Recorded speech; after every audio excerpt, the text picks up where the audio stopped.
la vie à deux. Une femme qui est en concubinage et qui aimerait vraiment aller au mariage. Et à chaque fois qu'elle le demande, son homme repousse.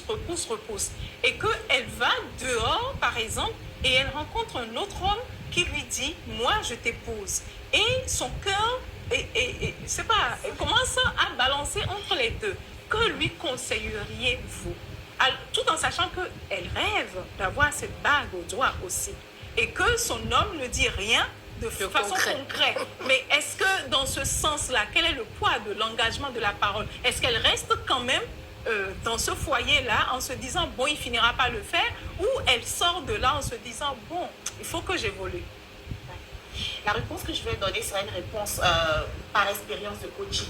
Donc, je voudrais que vous compreniez très bien. D'accord. Vous savez, quand on est en couple, d'abord, la parole donnée est une parole qui a du poids.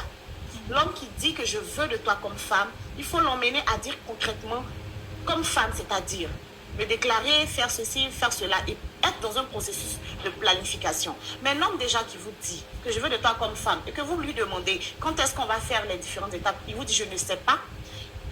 J'ai envie de vous dire que vaut mieux aller savoir qu'on va réellement à Paris et aller payer le ticket que dire que prépare-toi, on va voyager un jour. Il n'y a pas plus douloureux que d'être dans l'incertitude indéfinie. Et un homme qui vous met dans une patience éternelle, en accompagnement, il y a une stratégie qu'on appelle le fuis-moi, je te suis. Décider de prendre sa vie en main et même mettre un break dans l'espoir de faire savoir à l'autre, j'attends ta décision, d'autant plus que je suis une femme. M'afficher avec un homme sur une longue période va conditionner les personnes à dire que je suis une femme mariée. Et en dehors de ça, quand vous êtes avec une personne et que vous êtes une femme très intelligente, vous contribuez à son développement financier. Et aucune femme qui va permettre à un homme qui va faire des économies, qui va réaliser et qui n'aura aucun engagement qui pourra la protéger, elle et ses enfants demain, je ne pense pas qu'une femme pourrait s'épanouir dans ce genre de statut. À moins que vous êtes une femme qui est limitée seulement à, excusez-moi de l'expression, le sexe et la nourriture. Sinon, quand on a envie de faire grandir sa relation, à un moment, il faut stopper parce que l'investissement, qu'il soit financier ou émotionnel, a du coût après.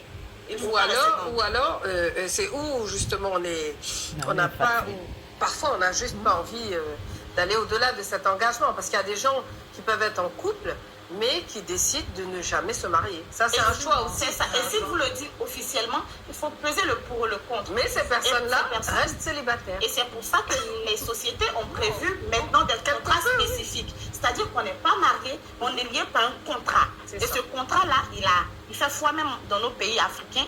Il y a des pays qui ont décidé, on signe ensemble un contrat pour préserver nos engagements financiers, pour que le jour où on ne s'entend plus, chacun part avec ce qu'il a investi. Oui, ça existe, même en Côte d'Ivoire, il y en a. C'est un troisième régime qui est venu s'instaurer dans le régime de communauté et séparation de biens. C'est un régime d'engagement et de contrat.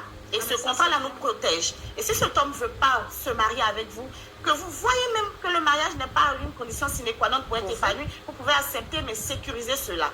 Sécuriser vos statuts. Maintenant, une chose est sûre, je veux dire aux femmes peut-être qui vont entendre un homme leur dire « je te marie », les harceler ou les mettre en confiance, que le mariage ne garantit pas le bonheur. Absolument. Vous pouvez être en couple avec une personne qui est dans le processus de votre mariage et vous sentir tellement épanoui que ça ne sert à rien de lui mettre la pression, de lui courir et conditionner votre relation par ça. Et tomber sur un homme qui va vous marier 3 mois après, qui va vous casser la figure. Le mariage ne garantit pas le bonheur. Il faut savoir exactement ce dans quoi on est et d'abord être sûr qu'on va dans quelque chose de sain. Alors j'aimerais entendre les avis de...